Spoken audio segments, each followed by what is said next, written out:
going to unbox a special game. Why is it special? Well, it's not special because it's the best or it's the one I'm most excited about, or it is a especially great game. It's a good game. It's a solid game, but it's not a war game.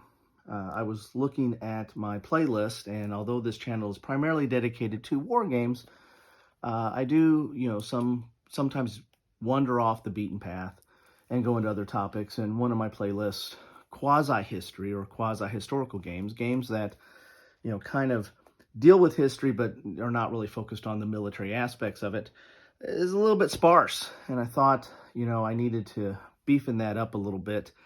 And just so if you've watched my channel, you probably know that I own a lot of games. And in fact, the game that I'll be unboxing today, by my account, is over 5,800. Okay, that's a lot. Now I do have a lot of games on my list that are double counted, and I use BGG, but are double counted because of the expansions and free print and play. I went through a period of really collecting a lot of free print and play type items, and actually going through the effort of printing them and playing them. So, but anyway, that I have a pretty large collection, right? And so, the topic, though, out of all those games, which again are mostly non-war games, but war games are my first love, so to speak, and the one that I probably focus on the most, at least for the last 5 years or so. But the one topic that challenges war games is probably civ builders, civilization and empire builders. And one of my first loves there was Civilization, that I was introduced into in the early 80s. Love this game. I think this is a great game, and it was ahead of its time when it came out, in my opinion. It still has aspects and mechanisms that are used in all civ builders today. In fact, I think this inspired the computer game, and then the computer game came back with other games.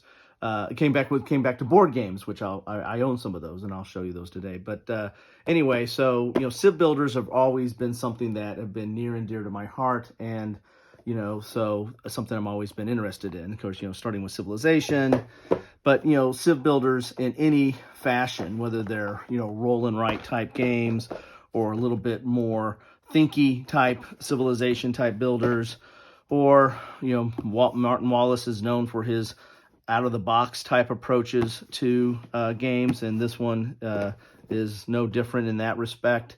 But there's all kinds of civ builders. As I said, I have a ton of these, and I keep getting more and more of these over time because I do like civ builders. And there's, this was the after you had Civilization, then you had Sid Meier's Civilization, the computer game, and then they came out with the board game.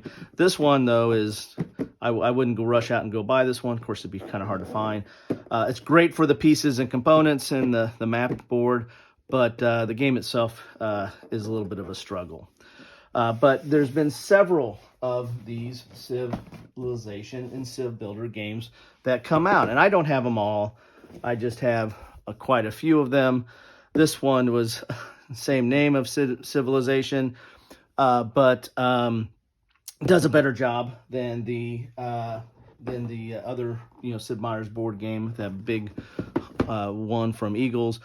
But no matter what the format of the civ builders, I tend to collect them and cherish them and kind of like playing them. It's always been a topic that I enjoy quite a bit.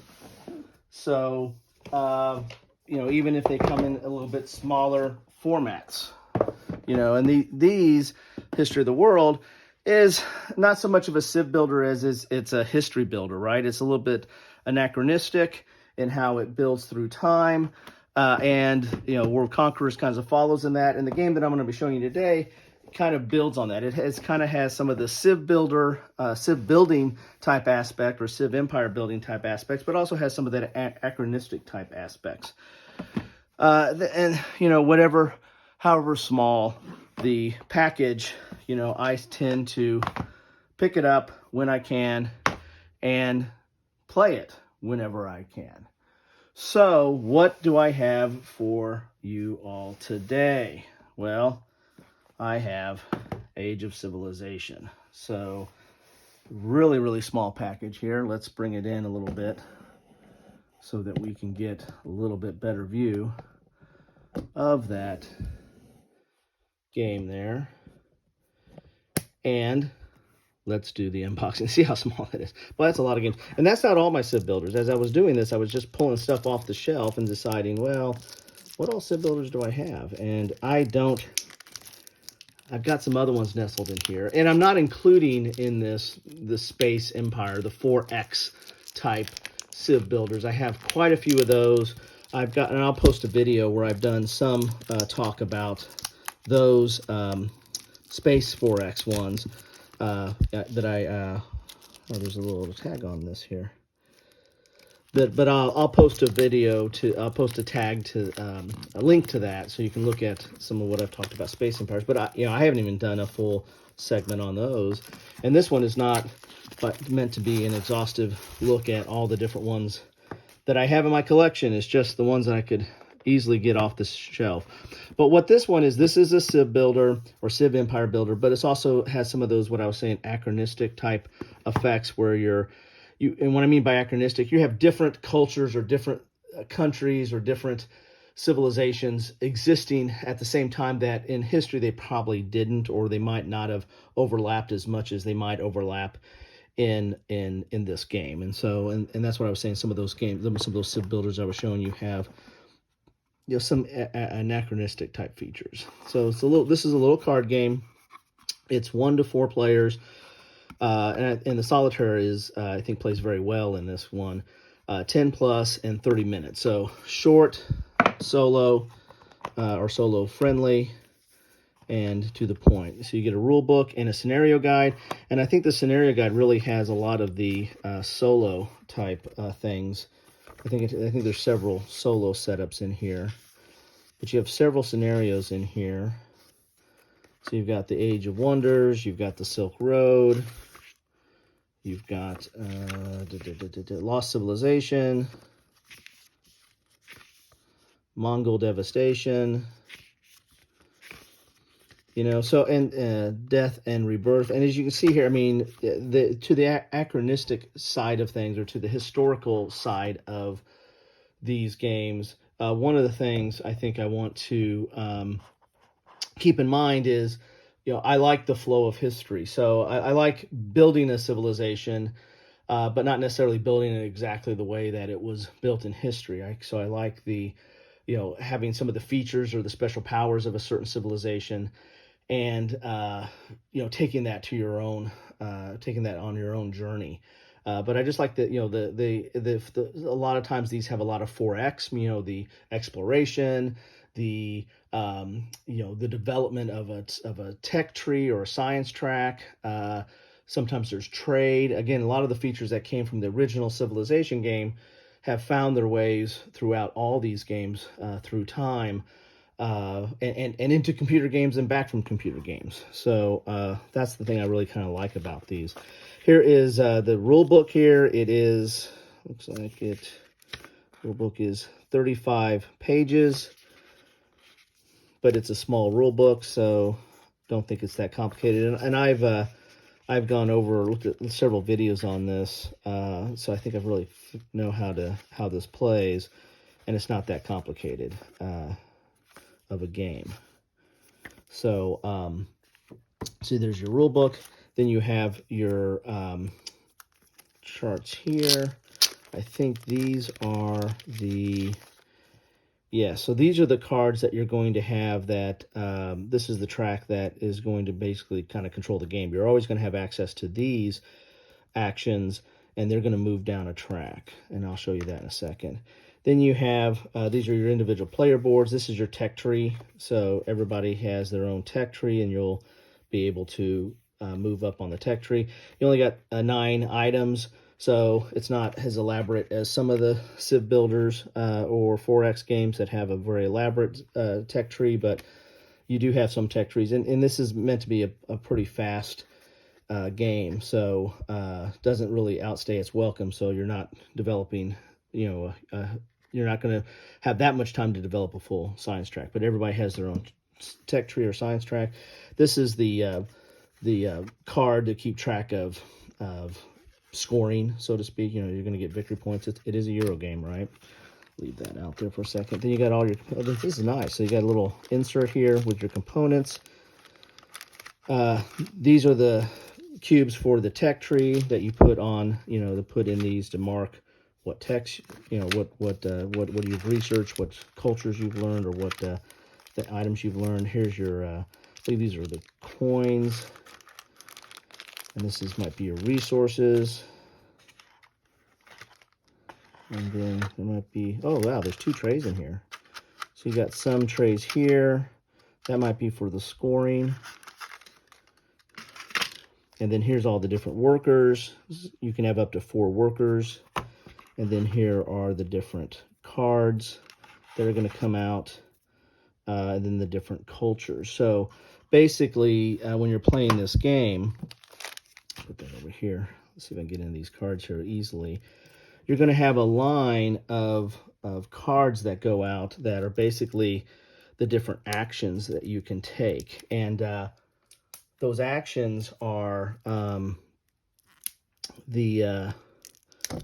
geez, got a little bit of a catastrophe there. That was from the Civilization original game. I must have had a earthquake or volcano. Hey, I'm doing it again. Sometimes it's harder to get into these doggone bad boys here. So you're going to have these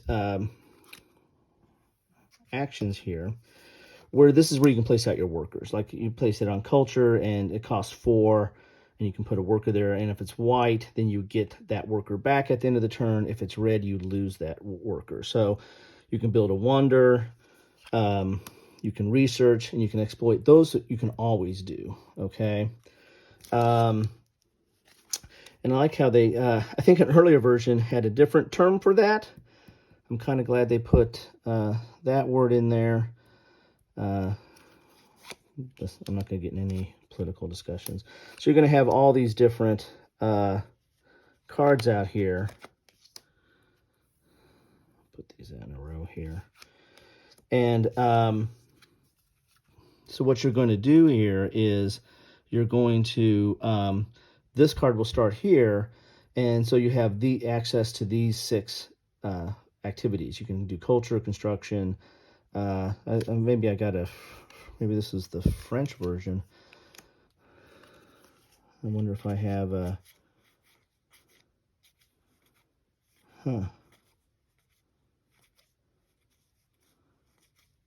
that's interesting.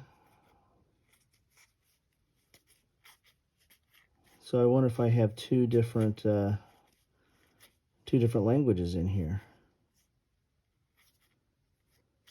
I need to check that out.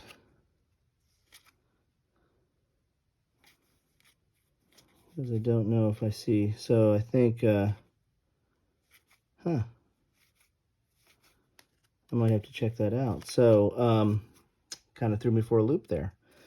So, I picked this up for a steal anyway. Let's do something that I can read here. I think that is fish, right? Here's commerce. So you can pick one of these actions here. So if I put a worker there, then I get a coin, and then I'll get that worker back. I can put 2 workers here and pay 2 coins, and I can do construction. And so, but then this will move down. Each turn, this will move down. And when it moves down, then this, you can no longer use this unless there's some card that lets you use it. And then you get, you get these new actions, and this is going to keep going until you get to the end of the track. After these cards are laid out, then that's what ends the game. So it's not a very long game. It doesn't really overstay its welcome at all. And but then some cards let you, or some abilities of the different cultures can lets you use maybe stuff in the future on the track, or kind of do different actions that are on there. But that's the basic action system that you have. It is, picking, it's a worker placement. You're putting workers that you get from the cultures. I'll try to get into this pack here and show you. But you will put workers on the action spaces based on your what you want to do. What decisions you make on using each of these different cards here. So these are the different cultures. Looks like we have a few more. Got a blank card there. So like when you get China, you're going to get 4 workers, and you're going to get a special ability, and that you're going to have that special ability until you pick a new culture. And so it's got a little bit of that history of the world vibe, where a culture might come into being and then goes away. And when you do that, you could just put that on top. So if you went to Egypt, then you would have that on top, but you'd still get some benefit from China from the past. And you can do that 3 times. So you can end up having 3 of these countries or cultures or whatever. I don't know what they're called in the rules, but you can have 3 of these out there. And you get the special ability of what is on top, and the workers was from on top, but you're going to get the bonus of what's beneath it. And there's decisions on how you do that. You don't have to do that every turn. You can pass, or you can take over a culture. Let's say you want to keep India, but you wanted to get this special ability from Egypt out there, then you put that underneath here. You've kind of annexed it. But you can have up to 3 of those, and that's really the game. It's having these special abilities that give you workers, and then playing on this board here, doing your worker placement till this gets to the end. There is conflict in this. You see these little swords that are here. When this moves to a sword, so let's say it was here, then it moves here. So now it's covering up a sword. Then there's a conflict, and you're going to check. It's really abstract. You're going to check shields here, and whoever has the least amount of shields is going to lose a worker. I believe that's what happens there. There might be modifications based on your different special abilities, but whoever has the most shields will be protected, and who doesn't will lose a worker. So there is some conflict in here, and but again, highly abstract. But you got quite a few different countries and cultures here over time, and this is kind of where that anachronistic feel comes in. Play comes in there, because you might have some of these that are existing that didn't really exist together in history, but they will in your game. So there you have it. A couple of trays in there. There's your workers and stuff, and placeholder cards, and you've got some special tokens here. These might be tied to the different cultures. There's also wonder cards here. I think I saw them in here. So you can actually build some wonders and wonders of the world. What's a Civ building game without that? And these will give you special abilities. So that's weird that I must have like the French version of this or something. So I should have checked my Amazon order a little bit closer, right? So, but I probably can still figure this out if need be. Anyway, so there you have it. This is Age of Civilization. Looks kind of interesting there. I thought this would be an added, I just had to have it, right? I collect everything else in this genre, so, well, not everything, but quite a bit in this genre. So I thought I'd add this to my quasi-historical playlist and share this with you all today. Thanks for stopping by.